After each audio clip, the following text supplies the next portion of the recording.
Buenos días. A nombre de la Superintendencia de Educación, doy a todas y todos la más cordial bienvenida a nuestra actividad denominada Omicron. Todo lo que debemos saber para prevenir y protegernos. Charla enmarcada en nuestra campaña Supereduc te cuida y tu compromiso deja huella. A través de esta instancia, informaremos acerca de la actualización del plan paso a paso según esta nueva variante. El objetivo de este encuentro es dar continuidad al ciclo de charlas internas sobre la pandemia que comenzamos a fines del 2020, las que buscan seamos partícipes desde nuestro rol como funcionarios ante las comunidades educativas a través de la difusión de mensajes de autocuidado y prevención en el ámbito laboral, familiar y educacional. En esta instancia, conoceremos la importancia de la actualización de los procesos de prevención frente a la variante Omicron y cómo podemos reforzar de mejor manera las medidas de cuidado y seguridad en el contexto actual. Comentarles también que pueden hacer llegar sus preguntas a través del espacio habilitado en la plataforma Microsoft Teams, las que serán recibidas por la producción del evento. Antes de comenzar, queremos saludar a nuestro destacado invitado y agradecerle por estar con nosotros, el doctor Guillermo Farm, gerente de salud ocupacional del Instituto de Seguridad Laboral del Instituto de Seguridad del Trabajo. A continuación, dejaremos con ustedes al superintendente de Educación para que nos entregue un saludo inicial, don Cristian O'Ryan. Hola, buenos días a todos los funcionarios y funcionarias. Agradecerles que hoy día se hayan conectado para tener esta nueva experiencia de poder conocer medidas preventivas, particularmente de esta cepa que ha estado presente en nuestro país en los últimos par de meses y que ha significado que exista el mayor número de contagios diarios, pero que al parecer los números de esta semana ya indican que iría un poco en retirada. Sin embargo, en la misma línea de lo que hemos venido haciendo desde que partió la pandemia acá en el país, la idea es que nos podamos cuidar, nos podamos proteger dentro también de nuestras oficinas, de nuestros lugares de trabajo. Creo que en ese sentido la superintendencia ha dado todas las facilidades a los funcionarios y funcionarias, tanto en el lugar de trabajo como también en sus propias casas, para que podamos sentirnos lo más seguros posibles, en algo que comentábamos con el doctor Guillermo Farmer hace un ratito antes de conectarnos con ustedes, que ha cambiado un poco la historia de la humanidad, sobre todo en estos tiempos en que el ser humano se creía un poco invencible. Nos encontramos con un pequeño virus que ha dejado estragos a lo largo de todo el mundo. Aprovecho de agradecer también al doctor Guillermo Farmer por acompañarnos en este día. Esperamos que sea súper virtuoso para nosotros. Y también usted comentaba, también a lo mejor para usted, para retroalimentarse de algunas consultas que puedan servir también para el desarrollo de su trabajo. A través suyo también agradecer al IST que nos ha acompañado en todo este tiempo, facilitándonos distintos tipos de protocolos, visitas, en lo personal y también de otros funcionarios, poder hacernos algunos PCR a lo largo de todo Chile, también para ver si es que hemos tenido contagio. No puedo dejar de decir estas palabras sin antes agradecer y saludar a todas las funcionarias que hoy día están presentes en esta charla. Hoy día se conmemora el Día Internacional de la Mujer. Por allá por el año 1975 se establece como día para reivindicar la igualdad de trato, la igualdad de derechos de las mujeres frente a nosotros también, los hombres. Creo que es importante que sigamos avanzando como país en eso. Nos falta todavía mucho, pero vamos por buen camino. Eso, muchas gracias a todos los que han hecho esto posible. Los invito a seguir cuidándose, sobre todo con las medidas que hoy día nos va a mostrar el doctor para seguir previniendo contagios, no solamente dentro de nuestro ambiente de trabajo, sino también en nuestras casas y en nuestra vida habitual, lejos de la oficina. Así que un abrazo a todos y nos estamos viendo. Muchas gracias, superintendente, por compartir con nosotros este espacio. Como todos sabemos, el COVID-19 es la enfermedad infecciosa causada por el coronavirus. Tanto este nuevo virus como la enfermedad que provoca eran desconocidos antes de que estallara el brote en Wuhan, China, en diciembre del 2019. En la actualidad, el coronavirus ha presentado variantes, siendo la última y más contagiosa la variante Omicron presente en nuestro país. A continuación, dejo con ustedes al doctor Guillermo Farmer, gerente de salud ocupacional del Instituto de Seguridad del Trabajo, quien profundizará en este tema. Agradezco mucho la invitación que nos hace la Superintendencia de Educación, las palabras de don Cristian y a toda la organización, ¿cierto?, por esta oportunidad de estar como IST cerca de ustedes y compartir lo que sabemos hasta el momento, no tan solo acerca del virus, sino también lo más importante, cómo prevenir, cuáles son las medidas preventivas más importantes. Para ello, entonces tenemos preparada esta presentación que voy a compartir con ustedes desde ahora. Y luego dejaremos un espacio para preguntas y que ustedes presenten todas las inquietudes que nacen al respecto para ir aclarando la situación. Repasemos brevemente. Recordar que COVID-19 es una enfermedad provocada por un virus al cual hemos denominado SARS-CoV-2, ¿cierto? Este virus afecta principalmente al sistema respiratorio del ser humano y sabemos que se transmite ya entre seres humanos. ¿Y cuál es la vía principal de transmisión? Los aerosoles. Aerosoles que generamos cada vez que hablamos, cantamos, gritamos, tosemos, estornudamos, ¿cierto? Ahí va material orgánico en el cual va el virus, porque, dicho de paso, el virus necesita material orgánico para estar activo, ¿sí? De tal manera que si no está en esas condiciones, se hace inactivo y por lo tanto no se duplica, no se replica dentro nuestro. Este virus, dada la conformación que tiene, es sensible a los desinfectantes y también a los efectos mecánicos. Esto es para cuando al final repasemos las medidas de aseo, ¿cierto?, de higiene y también el uso de la mascarilla. El SARS-CoV-2 es un virus, no es bacteria, no es parásito, no es hongo, es un virus, es un material inerte, no vive por sí solo y es primo hermano del del síndrome respiratorio del Oriente Medio y del síndrome agudo respiratorio severo, de ahí SARS, el acrónimo SARS. Ambos virus, estos que acabo de mencionar, atacaron a la humanidad, ¿cierto?, a principios de este siglo, pero no se constituyeron en pandemia y si bien provocaron también lamentablemente fallecimientos, no fue un gran número. No así el SARS-CoV-2, que mostró mayor contagiosidad y por tanto propagación. Y también mencionar que este SARS-CoV-2 que provoca el COVID-19 es primo hermano del resfrío común y también del virus de la influenza, ¿cierto?, del virus de la gripe. Y dada la conformación que tiene estos cachitos encima, ¿cierto?, tiene una corona. Y por eso todos estos virus se colocan dentro de la famosa familia coronavirus. Es por la estructura que tiene. Específicamente la variante Omicron, ¿cierto?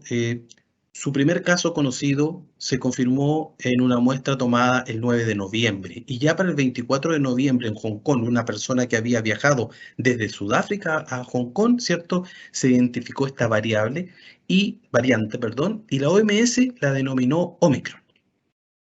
Y el 26 de noviembre la Organización Mundial de la Salud dijo, y además es una variante de preocupación. Y la pregunta es, bueno, ¿por qué es una variante de preocupación? Porque presenta muchas mutaciones. ¿Qué significa una mutación? Significa que a nivel de la estructura molecular de la capa y del interior que contiene este virus, se han provocado cambios a nivel molecular. Fíjense que esta variante tiene más de 50 mutaciones, 30 de ellas presentes en el spike, en el cachito, en esa puntita de la corona. ¿Y por qué es tan importante? Porque esta puntita, esta spike, esta espiga, ¿cierto?, o espícula, en el fondo es como una llave que ingresa en la cerradura de las puertas que existen en nuestras células, de tal manera que esta cerradura, al abrir la puerta, permite que el virus ingrese todo el material genético que tiene dentro de él, el ARN, y utilizar la maquinaria que tenemos nosotros dentro de nuestra célula para replicarse, ¿sí? Y así se forman más virus, estalla la célula y todos esos virus que salen, que se han replicado dentro nuestro, van a afectar otras células nuestras. Así es como funciona. Ahora, específicamente en el caso de la variante Omicron, 3 mutaciones que tiene en 4 puntos de inserción de los anticuerpos que nosotros fabricamos con las vacunas, fíjense que no le afecta solamente a uno de ellos. He ahí del por qué, ¿cierto? Se estima que evade la respuesta inmune, ¿cierto? Y hemos tenido muchos más casos que con las variantes previas. De hecho, se sabe que la variante Omicron tiene un R sub 0,10. ¿Qué significa eso? Que una persona afectada con la variante Omicron puede contagiar hasta 10 personas. Es decir, ya se estima que la transmisibilidad de este virus es 3 veces la variante Delta. Una vez más, también esto nos explica la gran cantidad de casos que hemos tenido con esta variante. Y dentro de ello, como mecanismo de transmisión, reitero, la vía aérea, ¿cierto? A través de los aerosoles. Por tanto, ustedes comprenderán que en la medida de que tengamos mayor población susceptible, a pesar de que las vacunas han bajado su efectividad, han bajado, pero no es que haya desaparecido o sean ahora no efectivas, sino que ha bajado nada más, ¿cierto? En la medida que haya población susceptible, con vacunación incompleta o no vacunada, también hace que seamos una población más vulnerable. ¿Qué está pasando en el mundo? Mire, felizmente, y como señalaba don Cristian, ¿cierto? El número de casos ha ido disminuyendo. Y aquí hice unos cálculos yo, ¿cierto? Respecto de la variante Omicron en Europa. Entre el 10 de enero y el 4 de febrero, se fija, hubo un aumento significativo de casos, millones de casos, y en promedio teníamos una notificación de 1,5 millones de personas en Europa confirmados nuevos cada día. Es una cifra exorbitante, imagínense, 1,5 millones, es mucho. Pero luego, a la semana siguiente, ya empezó a disminuir el promedio, 1.300.000 personas, luego 1.850.000, y lo calculado la última semana, ¿cierto? Que hice el cálculo ayer, preparando esta presentación, estos datitos actualizados, 840.000. Entonces va en retirada, va en baja. Está bien, fantástico. Esto es al azar, es por el virus. Mire, un poco la característica del virus, pero también muy importante la aplicación de las medidas preventivas. Esto no es al azar. Esto es el efecto de algo, de acciones que los seres humanos hemos desarrollado y que estamos aplicando. Eso en el mundo. Pero, ¿qué pasa en nuestro país? En nuestro país, ¿cierto? Desde que comenzó la pandemia, y en 2020, ¿cierto? Marzo ya nosotros comenzamos a ver los primeros casos, tenemos el original SARS-CoV-2 y luego sus distintas variables, la variante alfa, beta, la gamma, delta. Cuando aquí estamos con la delta y ya comenzamos a vacunar, ¿cierto? Bueno, y teníamos todo, más o menos, todo bien controlado, agosto, septiembre, por allá del 2021, ¿cierto? Empiezan los casos de la variante Omicron y ahí ustedes ven el gráfico. Pero felizmente los números van a la baja, van a la baja.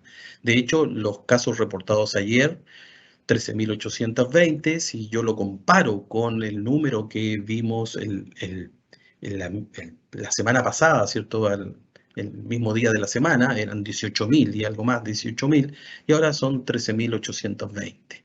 En todo caso, si nosotros miramos abajo a la izquierda, el número total de casos que hemos tenido hasta la fecha ha sido significativo, ¿cierto? Una estimación es que el 16,3% de nuestra población ha sido infectada durante estos 2 años. Y lo interesante de esto es que algo más del 8% de estos 16,3% ha ocurrido en los últimos 3 meses gracias a la variante Omicron. Entonces, así de importante la variante. ¿Cuál es el cuadro clínico de la variante Omicron? Mire, caracteriza por un cansancio, ¿cierto? Fatiga, dolor muscular, dolor de la musculatura, fiebre, tos seca, mucho dolor de garganta. La mayoría de los pacientes ha señalado dolor intenso de garganta o dirofagia, dolor de cabeza y taquicardia. Taquicardia es una frecuencia cardíaca sobre 100 asociada a la temperatura. Mayor temperatura, mayor frecuencia cardíaca. Ahora, tal vez ahí la simbología no sea muy apropiada, una cruz diciendo que no hay dificultad respiratoria. Puede haber, lo que pasa es que con ese símbolo en realidad lo que he querido expresar es que hay más bien una baja en la incidencia de este signo, de la dificultad para respirar. Así como también la pérdida de olfato del gusto, es decir, las personas afectadas por esta variante tienen menos probabilidad, pero no inexistencia, menos probabilidad de tener pérdida del olfato y o del gusto. De hecho, algunos pacientes me han referido que sobre todo la degustación de los dulces, de los sabores dulces, está alterado, ¿no? Por ejemplo, toman un jugo de estos preparados, ¿cierto? El jugo que se hace en polvo, ¿cierto? Agüita, y eso al probarlo dice que más que percibirlo dulce como tal, lo perciben amargo. Es una característica. El periodo de incubación, recuerdan ustedes, en la variante original decíamos entre 5 a 6 días, luego en la variante Delta decían entre 4 a 5 días. Bueno, el periodo de incubación con la variante Omicron es mucho más breve, 2 a 3 días. O sea, entre que ingresa el virus al organismo y aparecen los síntomas es muy breve, 2 a 3 días. Y el cuadro clínico también se ha acortado mucho. Antes se extendía por 10, 11 días, contábamos en un principio con esta pandemia. Ahora no, mire, el cuadro clínico es breve, 3 a 5 días, muy intenso con los signos y síntomas que acabo de referir y luego cede. En todo caso, la Organización Mundial de la Salud y la Organización Panamericana de la Salud dice, oiga, continúe de todas maneras igual la detección, tanto con pruebas de PCR como test de antígenos, que se utilizan para diagnosticar el COVID-19, ¿cierto? Por el virus SARS-CoV-2. Y también la secuenciación genómica, es decir, si estamos hablando de la misma variante o de variantes nuevas que eventualmente pudiesen aparecer. No estamos libres de que aparezcan nuevas variantes, lamentablemente. Bueno, y dado eso, la positividad en los exámenes en nuestro país ha llegado hasta un 26,5%. Al día de hoy, el último reporte era 17,7%, ¿cierto? En el día, y en general bajó a un 20%, es decir, 1 de cada 5 personas sale positivo en el examen, redondeando y en palabras más simples. Las vacunas siguen siendo felizmente efectivas. Si bien, la espícula que yo les contaba sufrió mutaciones, cambios moleculares, y que hacen que los anticuerpos, ¿los anticuerpos qué son?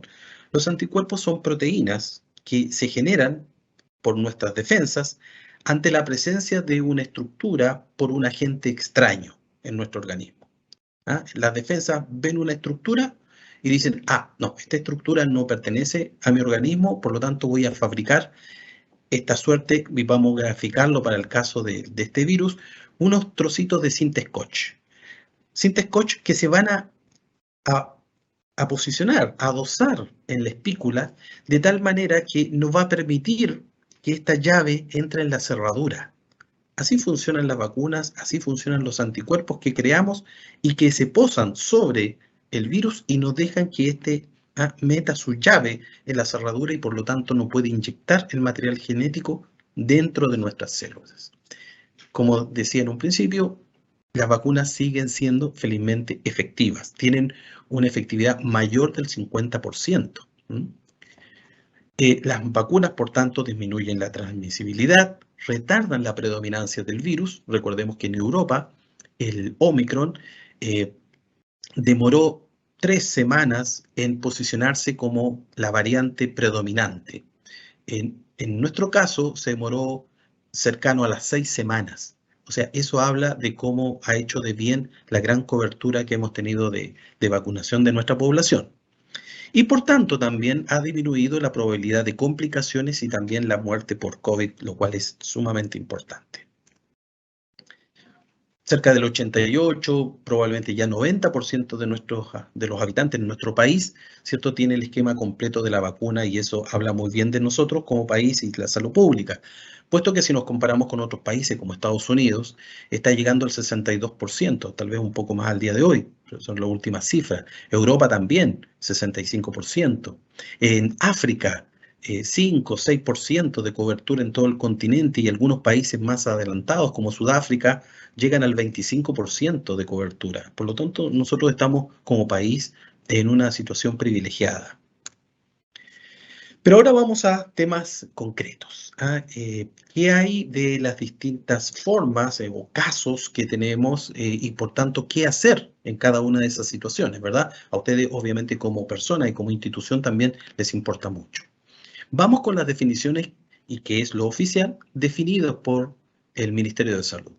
Caso sospechoso. Un caso sospechoso es una persona que tiene síntomas, ¿cierto?, asociado a COVID-19, o bien también una persona que tenga una infección respiratoria aguda grave, caracterizada por fiebre, tos, falta de aire, que debe ser hospitalizada y no se sabe el origen, entonces sospechoso de que sea un caso COVID-19. O bien puede ser un contacto estrecho, ¿cierto?, definido por la autoridad sanitaria, que inicie síntomas o signos compatibles mientras está en aislamiento. ¿Qué hay que hacer con esa persona? Hay que hacer un testeo, ya sea con PCR o test de antígenos, ¿cierto? Lo que sí, el test de antígeno en un centro de salud habilitado por la autoridad sanitaria o entidad delegada, más cercana a su domicilio. ¿Por qué recalco esto?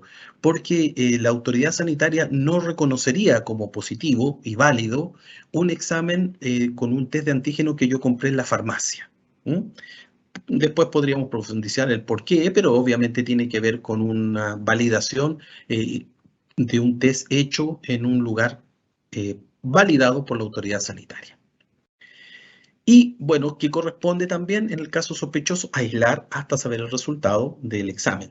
Por ejemplo, el PCR, el test de antígeno sabemos que son 15, 20 minutos y ya tenemos el resultado. Ahora aquí también hay un tema importante, el caso sospechoso de reinfección, porque también siempre hay preguntas muy frecuentes al respecto. Si yo tuve ya COVID-19, ¿puedo nuevamente infectarme con esta u otra variante y hacer la enfermedad? Y la respuesta es sí.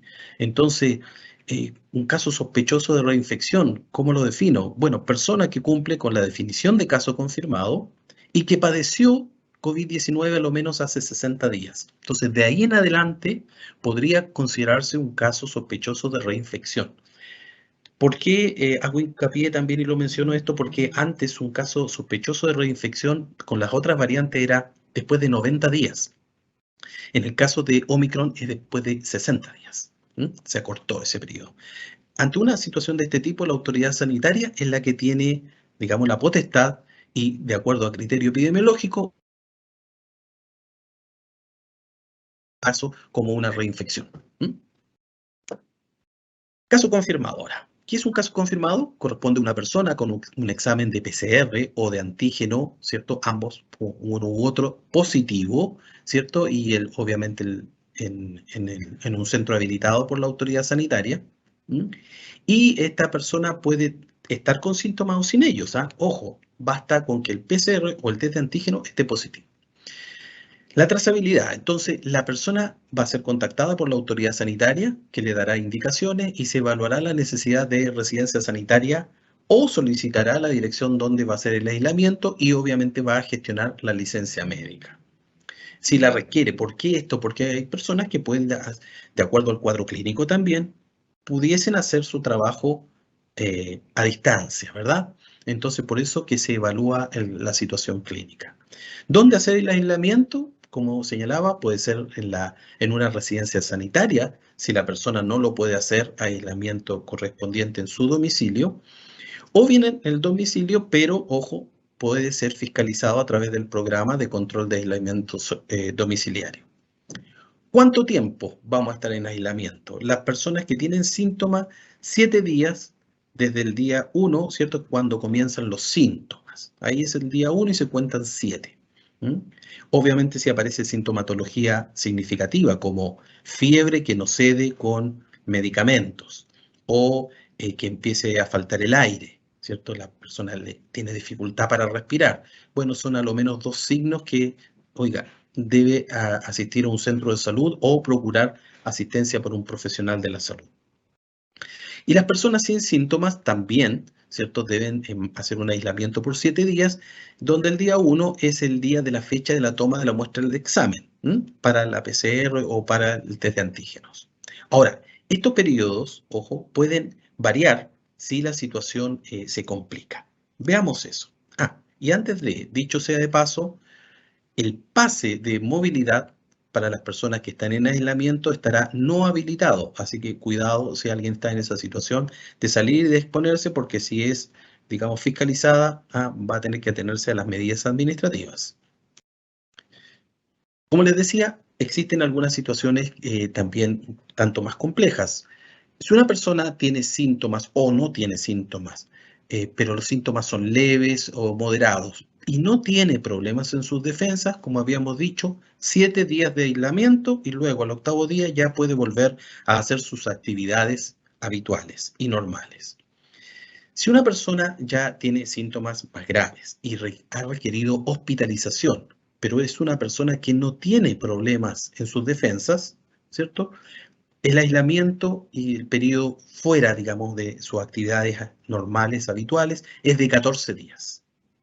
Y si una persona tiene comprometidas sus defensas, ya sea porque toma medicamentos que afectan las defensas, como los corticoides, o algún medicamento para el cáncer, una persona que tiene cáncer y tiene afectadas sus defensas, una persona que es portadora del virus VIH, el virus de la inmunodeficiencia humana, u otra enfermedad reumatológica, por ejemplo, y que está en tratamiento y tiene afectadas sus defensas, bueno, esa persona tiene un aislamiento necesario de 21 días.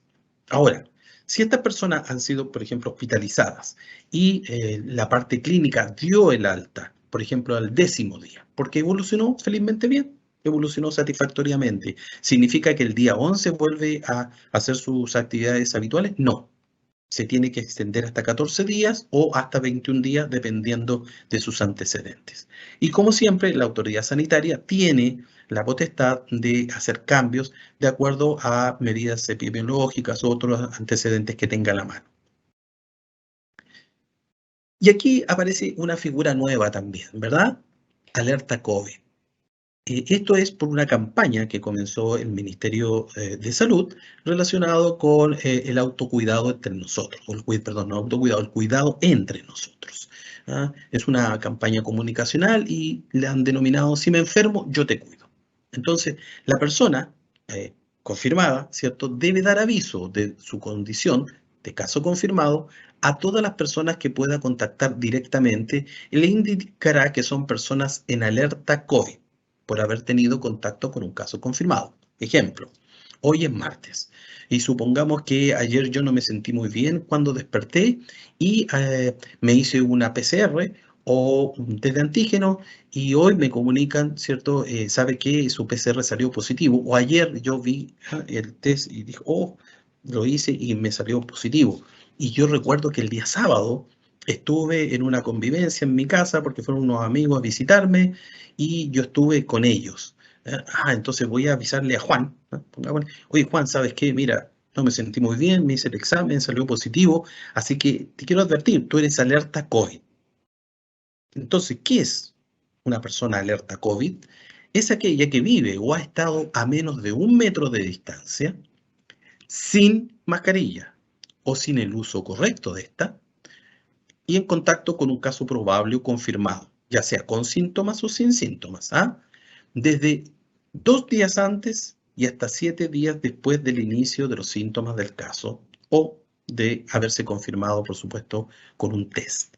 Esa es una persona alerta COVID. ¿Y qué hay que hacer con ella?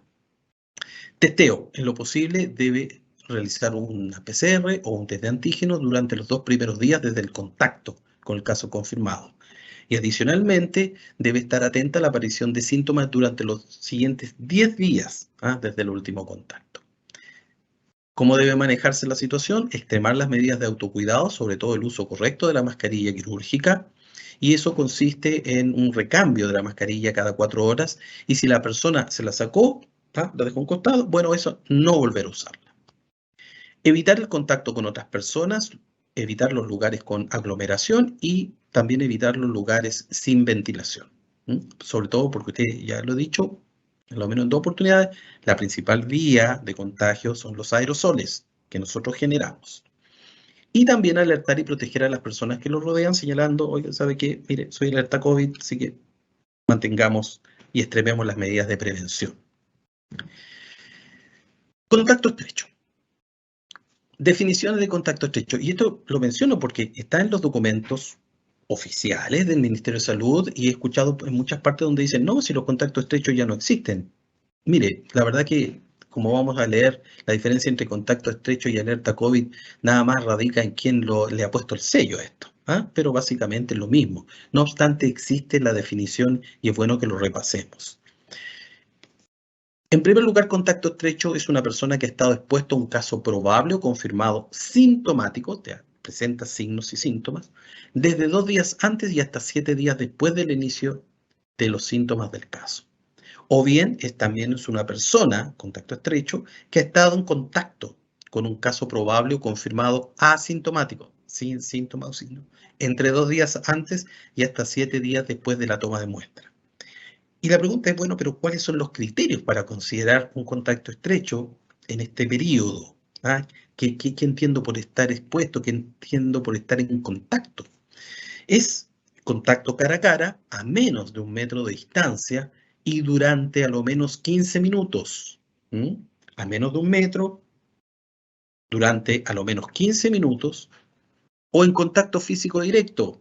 Le di la mano, un abrazo, un beso, sin mascarilla o sin el uso correcto de esta. Eso es importante. Mire, ve, la mascarilla aquí, el uso de ella y el uso correcto es importantísimo. Segundo, compartir un espacio cerrado por 2 horas o más en lugares tales como oficinas, centros de trabajo, colegios, entre otros, sin mascarilla o sin el uso correcto de esta. 3. Traslado en cualquier medio de transporte cerrado a una proximidad menor de 1 metro, sin mascarilla o sin el uso correcto de esta, por 2 horas o más. Importante este criterio, 2 horas o más en el transporte, cualquiera este sea, avión, bus, micro, metro, vehículo, auto me refiero, van, etc. 4. Cohabitar o pernoctar en el mismo hogar o recintos similares, tales como internados, instituciones cerradas, hogares de ancianos, residencias, viviendas colectivas y recintos de trabajo, entre otros. En este criterio sí se excluyen los hoteles. ¿De acuerdo? Ese es un contacto estrecho. ¿Qué vamos a hacer con ello? Procurar un testeo en brotes priorizados identificados por la autoridad sanitaria. Recordemos que el contacto estrecho, el sello, la definición, la pone la autoridad sanitaria. Entonces la autoridad sanitaria dice, miren, en este grupo de personas, en esta institución, lugar, existen 2 personas o más afectadas por COVID-19, probablemente variante Omicron, dado que es la que está predominando al día de hoy. En este lugar vamos a hacer una búsqueda activa de casos. Entonces, ¿cuándo hacerlo? Durante los 2 primeros días desde el último contacto con el caso o cuando se diagnosticó. Hacer una cuarentena por 7 días, considerando como día 1 el último día del contacto con el caso. Y todos los contactos estrechos deben mantener automonitoreo de síntomas hasta completar 10 días. ¿En qué consiste el automonitoreo? Control de la temperatura a lo menos 2 veces al día, observar síntomas o signos y el autocuidado que nosotros conocemos y que vamos a repasar inmediatamente.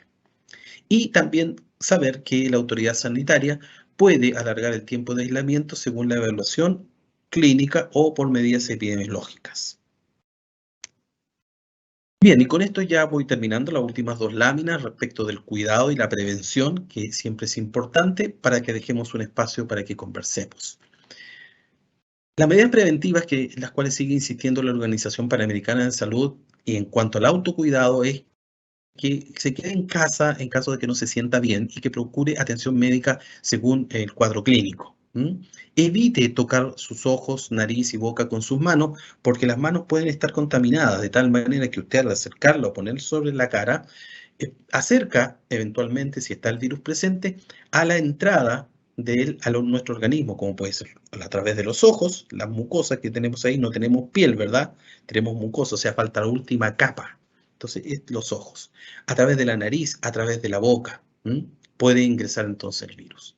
Por ello, lavar frecuentemente las manitos con agua y con jabón, y en su defecto, usar alcohol gel. Evitar el uso frecuente de alcohol gel, cuidado. El alcohol gel contiene alcohol y ese es dañino para nuestra piel. Entonces, de tanto usar alcohol gel podemos provocarnos dermatitis. Por tanto, procure usted siempre lavarse las manitos con agüita y jabón en lo posible y limitar el uso de alcohol gel no más allá de 3 veces al día. Evite aglomeraciones y la permanencia en espacios poco o mal ventilados, porque el mecanismo del aerosol es la principal vía de transmisión. Usar mascarilla permanentemente, con mayor razón si pertenece a un grupo de riesgo. Los grupos de riesgo no han desaparecido, es decir, personas que tienen diabetes, hipertensión, enfermedad cardiopulmonar, enfermedad cardíaca específica o alguna enfermedad reumatológica, los que son portadores de VIH o alguna inmunodepresión o inmunocompromiso, ¿sí? Cubrir la nariz y la boca con pañuelo desechable o con el codo, ¿cierto?, flectado al estornudar o al toser. Mantener una distancia física mínima de 2 metros con otras personas y siempre recordar también no olvidar, no dejar de lado la limpieza y desinfección regularmente de las superficies de alto contacto, celulares, tablets, computadores u otros, los podemos limpiar con alcohol isopropílico y el resto de la superficie simplemente 1 litro de agua con una cucharada, ¿cierto?, sopera de cloro, ¿verdad?, doméstico que se vende en el almacén, en el supermercado, ¿bien? Y con eso es suficiente para ya tener una solución desinfectante de cloro. Pero además somos seres que vivimos en comunidad. Y sabemos que si bien es muy importante el autocuidado, es también igual y tanto más importante el cuidado entre nosotros. Por eso que en INCT hablamos del cuidado mutuo y colocando así la vida al centro. Y expandimos nuestra mirada respecto de la prevención, no limitándolo simplemente al autocuidado, sino que a todos los aspectos de la triada ecológica, que se conoce, lo que hemos estudiado temas de salud, sabemos, ahí nos enseñan infectología, es el equilibrio entre el agente de riesgo, las condiciones del medio ambiente y las condiciones de las personas. En cuanto al agente de riesgo, es importante siempre estar observando la transmisibilidad, la propagación del agente de riesgo, en este caso del virus SARS-CoV-2, de su contagiosidad, de su virulencia, es decir, cómo se presenta clínicamente. En cuanto al medio ambiente, debemos estar atentos a las temperaturas ambientales, la humedad ambiental porque afecta, en este caso, al virus, y la ventilación por el mecanismo que hemos conversado de transmisión. En el caso de la persona, la condición de salud, las enfermedades concomitantes que pueda tener y la vacunación, si es que la ha aplicado o no. Y como somos personas que vivimos en comunidad, tenemos normas sociales y en lo posible también debemos procurar y apuntar hacia una cultura de cuidado. Por lo tanto, en cuanto al agente de riesgo, es necesario mantener los estudios científicos, mantener la epidemiología al día, es decir, cómo se distribuye esta infección dentro de nuestra población y saber qué está pasando. Por eso que la información diaria oficial es muy importante. Y con ello también evaluar, ¿es necesario nuevas vacunas? Por el momento no, por el momento las vacunas que tenemos están demostrando ser efectivas, pero para tranquilidad de todos nosotros saber que tenemos la posibilidad de que las vacunas actuales sean modificadas en caso de que aparezcan variantes que sean resistentes a los anticuerpos generados por las vacunas actuales. En cuanto al medio ambiente, procurar un ambiente temperado, porque los cambios de temperatura bruscos, sobre todo que aún estamos en verano y colocamos ya sea una sala donde estamos, ya sea el vehículo en que nos trasladamos con aire acondicionado, y es aire frío, de tal manera que estamos en un ambiente frío, salimos de este habitáculo, hace calor, regresamos nuevamente a la habitación o al vehículo, aire frío. Bueno, esos cambios de temperatura bajan las defensas locales, ¿sí? Sobre todo a nivel del aparato respiratorio. Por eso que ahí, si están los gérmenes oportunistas, se van a meter y nos van a provocar la infección. Por lo tanto, usted procure un ambiente temperado y cada vez que cambie de ambiente, preocúpese de respirar por la nariz, no por la boca. Preocúpese, hágalo consciente, respirar por la nariz. También procurar ambientes de baja humedad, porque como les dije en un principio, el virus se transmite por el material orgánico que nosotros pulsamos en el aerosol. En la medida que el ambiente sea seco, esas secreciones se secan. Por lo tanto, el virus no va a permanecer activo, se va a inactivar y la probabilidad de que nos contagiemos va a ser baja. Por lo tanto, ahora también, dicho sea de paso, que viene el invierno, en las estufas no colocar tarritos con eucalipto, con menta, con ruda, con lo que usted quiera, con cualquier hierba, solo la tetera sola encima, no, porque un ambiente húmedo va a hacer que este aerosol con material orgánico nuestro persista, y si está con virus va a persistir. La idea es que esté lo más seco posible. Y la ventilación. Ventilación cruzada, es decir, corriente de aire, de tal manera que esta corriente de aire arrastre el aerosol, se lleve el aerosol que pudiese eventualmente llevar el virus, ¿verdad? Respecto de la persona, alimentación correcta. Grasas, proteínas, lípidos de manera equilibrada. Hacer ejercicio físico, mire, fácil. No le estoy pidiendo que vaya al gimnasio 3 veces a la semana y el gasto, no, y el tiempo. Mire, 3 veces a la semana, que usted dé 2 vueltas a la manzana donde vive, a tranco rápido, fuerte, que se sienta la caminata. 3 veces a la semana, 2 vueltas a la manzana, ya vamos a estar activando los músculos y no hay mejor órgano para controlar todo nuestro metabolismo y mejorar las defensas como nuestra musculatura. Salud mental. Infórmese por los medios correctos. Cuidado con los WhatsApp, cuidado con la internet, que viene mucho fake news, digamos noticias que no son verdaderas. Entonces procure informarse por medios correctos, validados. Control de la comorbilidad. Si usted es hipertenso, diabético, sufre alguna otra enfermedad, recuerde tomarse los medicamentos como el médico le indicó, haga sus controles con su enfermera, con su médico regularmente, controle su enfermedad, esos parámetros. Si lo hace, sus defensas van a estar funcionando bien y usted va a tener una vida normal. Vacunarse. La vacunación sigue y ha demostrado efectivamente su calidad. Por lo tanto, invitemos a los que faltan por vacunarse que se vacunen. Es bueno. El principal mecanismo para defendernos cuando el virus ha ingresado en nuestro organismo son los niveles de anticuerpos que tenemos. Las vacunas y los refuerzos nos mantienen los anticuerpos elevados en la sangre y son nuestra mejor defensa contra el virus en caso de aparecer. Y no olvidemos las medidas habituales. La mascarilla, el correcto uso de ella, la distancia física a lo menos de 2 metros y el lavado de manos frecuente. En la comunidad respetemos la normativa muy bien, la Superintendencia de Educación, porque con esto estamos conversando. Seguramente a partir de esto revisarán y siguen revisando sus medidas organizacionales administrativas y con ello, ¿cierto?, desarrollar un cuidado mutuo. Porque yo te cuido, tú me cuidas. Colocamos la vida al centro y con esto cuidamos la vida. Eso era lo que quería compartir con ustedes, ¿cierto? Quedo atento ahora a sus consultas, inquietudes y conversemos al respecto. Muchas gracias, doctor, por esta interesante presentación. A continuación, invitamos a nuestros asistentes a realizar sus consultas a través del chat de la plataforma a nuestro invitado. Nuestro equipo de producción las hará llegar internamente y iremos comentando al doctor para aclarar sus dudas. La primera pregunta que tenemos, doctor, es: si una persona que ya tuvo COVID, ¿en cuánto tiempo le puede volver a dar? Mire, lamentablemente, no es que si me ha dado la enfermedad luego nunca más me dé. ¿Sí?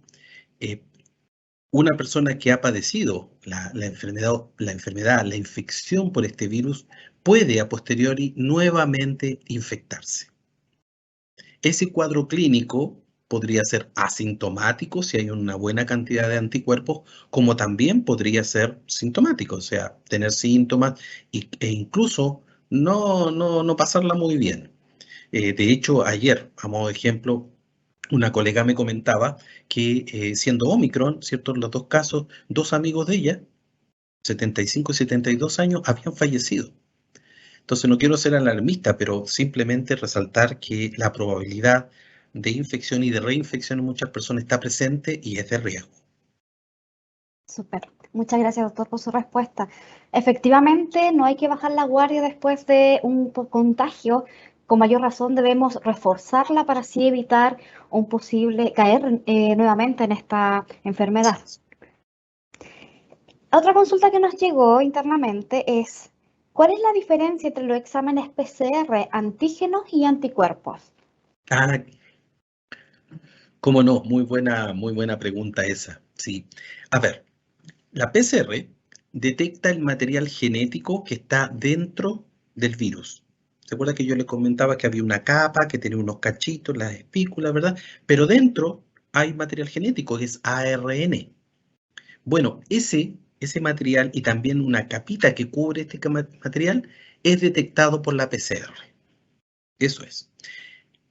El test de antígenos detecta también antígenos, digamos, proteínas que están dentro del virus, como también proteínas que están por fuera del virus, en su cubierta. Esos son antígenos, es decir, son proteínas que al ser ofrecidos a nuestras defensas lo reconocen como extraño. ¿Mm? Bueno, esas proteínas son detectadas por este test. Entonces, ya sea PCR o test de antígeno, nos dicen, mire, el virus está presente en su organismo. Eso nos dice nada más. Ojo, no nos dice si la persona está contagiando o no. Dice, está presente. Está presente el material genético, está presente esta proteína. Punto. Nada más. Finalmente, el test de anticuerpos. El test de anticuerpos lo que mide son los anticuerpos, ya sea IgM, que así lo denominamos, que es una macromolécula, y la IgG. Ambos son anticuerpos contra la superficie y también sobre el material genético que generan nuestras defensas. Por lo tanto, ustedes comprenderán que para que estén positivo el test de anticuerpos es tardío, es decir, porque ya el virus está presente y nuestras defensas reaccionaron. ¿Mm? Esos son los test que usábamos al principio. Ahora ya prácticamente hemos desechado los test de anticuerpos y nos hemos quedado solamente con la PCR y con el test de antígenos. Muchas gracias, doctor, por esta aclaración. Efectivamente, es importante tener clara la información para qué sirve cada uno de estos exámenes para poder así realizar el que corresponda según cada caso. La siguiente pregunta que tenemos, doctor, es ¿por qué en algunos casos, habiendo personas positivas en el mismo domicilio, algunos salen negativos? Muy bien. Muy bien, sí. A ver, una persona puede contagiarse y para que un examen vire, ¿cierto? En el caso de la PCR, por ejemplo, test de antígeno, necesitamos una cierta cantidad del material para que el examen lo detecte. Entonces existe en un principio una pequeña ventana en que el test puede salir negativo. Entonces hay que tener cuidado. Por eso que la autoridad ha dicho, mire, una vez que la persona confirmada le avisa, ¿cierto? Dice, hagas un test a partir del segundo día. Porque si lo hace el mismo día, es probable que salga negativo y diga, no, yo no tengo nada, ningún problema. No, porque falta que aumente un poco la carga genética para que el test lo detecte. Básicamente eso es y el por qué hay diferencia. Y ahora, también puede ser tan sencillo como que una persona está en la casa, está infectada y obviamente con sus exámenes positivos, y la otra persona que en la casa cohabita, pernocta junto a él y todo, y sale negativa. Claro, porque también puede ser que tenga anticuerpos y se ingresó el virus, estos anticuerpos atacaron inmediatamente al virus y no lo dejaron replicarse, y los exámenes van a salir negativos. Y eso está muy bien, porque tiene buenas defensas. ¿Por qué? Porque está vacunado, está correctamente vacunado, dosis completa y sus refuerzos correspondientes. Súper, muchas gracias, doctor, por esa respuesta. Otra de las consultas que tenemos es, si una persona que no está inoculada contra COVID-19, ¿cuánto tiempo debe esperar para poder vacunarse si a este ya le dio la enfermedad? Muy bien, muy bien. Mire, interesante pregunta porque sabemos que los anticuerpos generados por haber padecido la enfermedad naturalmente persisten o perduran hasta 2 meses, más o menos, hasta 2 meses, ¿sí? Luego, con las vacunas, los niveles de anticuerpos persisten en nosotros, perduran en nosotros hasta 4 meses, 6 meses. Hay cierta variación entre las personas, pero esos son los rangos. Ahora, una persona que ha padecido la enfermedad, y la pregunta es, bueno, ¿cuánto espero para vacunarme? Existen dos posiciones. Una que dice, mire, terminado el cuadro clínico, ya siendo dado de alta por su médico, ¿cierto? Clínicamente, vaya y vacúnese. Ningún problema, recordando que ya, gracias al haber padecido la enfermedad, ya tiene anticuerpos y lo que va a hacer la vacuna en ese momento es va a reforzar, ¿cierto?, el estímulo para que se eleven más aún los anticuerpos. Pero por otro lado, entender que si está protegido durante los siguientes 60 días, va a tener ese periodo para ir a vacunarse y reforzar a través de una vacuna la elevación de los anticuerpos. Así que ahí tenemos un rango, ¿cierto?, de cuándo vacunarse después de haber padecido la enfermedad. Muchas gracias, doctor, nuevamente. Esto entonces nos deja claro que la importancia sobre la vacuna y cómo estos han ayudado a poder disminuir la gravedad, las hospitalizaciones en nuestro país. Otra consulta, doctor, que nos ha llegado es, ¿qué mascarilla es más apta para poder realizar deportes? Deportes. La verdad que no existe esa definición y que yo sepa no existe un estudio como tal, porque justamente lo que hacen las mascarillas es evitar la salida explosiva y que se expanda, ¿cierto?, el aerosol que nosotros generamos. Si usted está en un ambiente libre, ¿cierto?, y puede mantener la distancia y mantiene la distancia, ojalá no usar la mascarilla, pero si es necesario porque hay cercanía con otras personas, ¿cierto?, la que tiene menos resistencia a la respiración es la mascarilla médico-quirúrgica, ¿sí? La cuadrada, permítame, este tipo de mascarilla, hay un mayor contraste, ¿cierto? La cuadradita, de 3 capas, ¿sí? Sería la más apropiada para ello. Pero lo posible es usar o, digamos, hacer ejercicio en un ambiente amplio, libre y sin otras personas. Es el ideal, ¿cierto?, para disminuir la probabilidad. Eso en cuanto a la mascarilla. Muchas gracias, doctor. La siguiente pregunta dice, si las siguientes variantes que podrían existir serán más débiles en términos de hospitalización y de sintomatología. Eso no lo sabemos. Eso no lo sabemos. Felizmente, esta variante Omicron que ha demostrado ser más contagiosa, ¿cierto?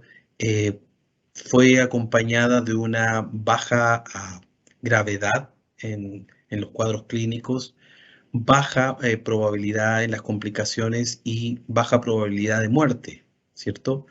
Pero nada nos dice que si aparecen nuevas variantes tengan la misma característica.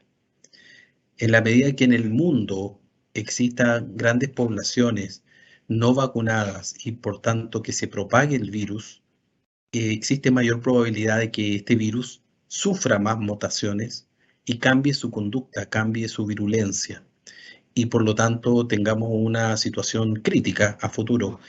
Puede ser, pero también seamos optimistas y pensemos que las personas van a persistir en su cuidado, en un buen autocuidado, en un buen cuidado mutuo, y con ello la probabilidad y el número de personas contagiadas sea menos, y con ello la probabilidad de nuevas mutaciones y de variantes que puedan ser graves va a disminuir significativamente.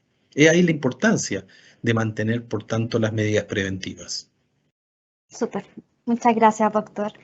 La siguiente pregunta dice, ¿qué hacer en caso de que exista? Nos comenta una persona que algunos médicos han llamado los casos de COVID prolongado. Ah, prolongado. Sí, ¿cómo nos podemos dar cuenta de esto? Ah, muy bien. Sí, mire, cuando una persona entonces ha padecido la enfermedad, regularmente, como dije, en la variante Omicron, 3 a 5 días, ¿cierto? Pero luego de ello puede ocurrir que la sintomatología no ceda, aparezca síntomas como, sabe que me siento fatigado, todavía me duele el cuerpo, este dolor de garganta ha ido más allá de la cuenta y me siento decaído o he persistido con cierto grado de tos, esa tos seca, irritativa que persiste y que no me deja y que a veces en la noche no puedo dormir bien. ¿Mm? Entonces ahí le han denominado long COVID, ¿ah?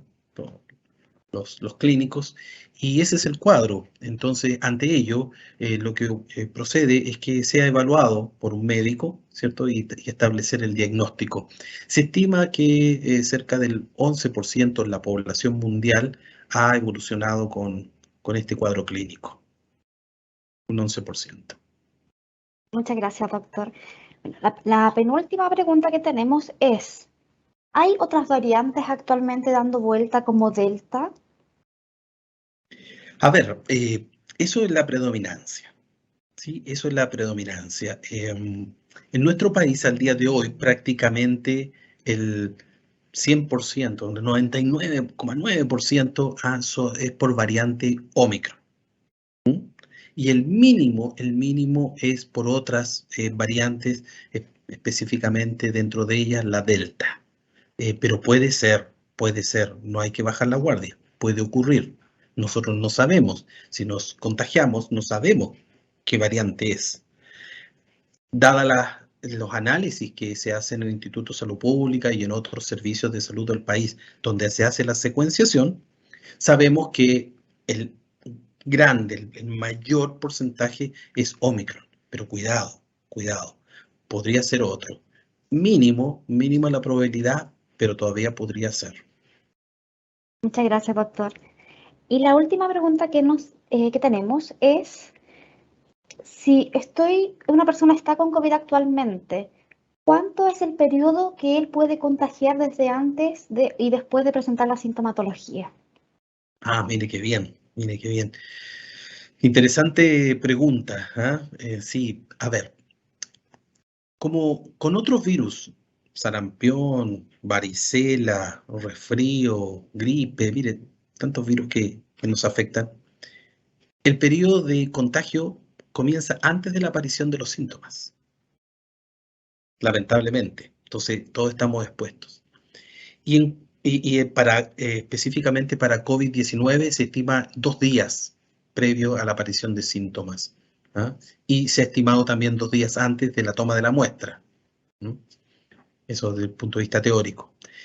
Pero posteriormente, a ver, nosotros fabricamos también nuestras propias defensas. Ustedes saben que prácticamente todas las enfermedades virales que nos afectan son autolimitadas. ¿Qué significa? Que nosotros fabricamos también, dado que reconocemos el virus como un agente extraño en nuestro organismo, desarrollamos anticuerpos, también desarrollamos otras medidas, otras defensas como el interferón, que es una sustancia que evita la replicación del virus dentro de nuestras células. Y todo esto ocurre cerca del quinto, séptimo día de la infección. Se han hecho estudios en Inglaterra y en Estados Unidos con un grupo de personas que padecen COVID y el 85% en ambos estudios, el 85% de las personas enfermas por COVID ya no contagian, 85% ya no contagian al quinto día de la enfermedad. Al quinto día. De tal manera que si ustedes se fijan, y han estado ahí atentos a las noticias, tanto en Estados Unidos como en Inglaterra, el periodo de aislamiento son 5 días. En nuestro país, el gobierno, el Ministerio de Salud, ha definido 7 días. Por lo tanto, una persona que ha padecido COVID y en condiciones habituales, generales, sin inmunocompromiso, ya a partir del octavo día prácticamente no está contagiando.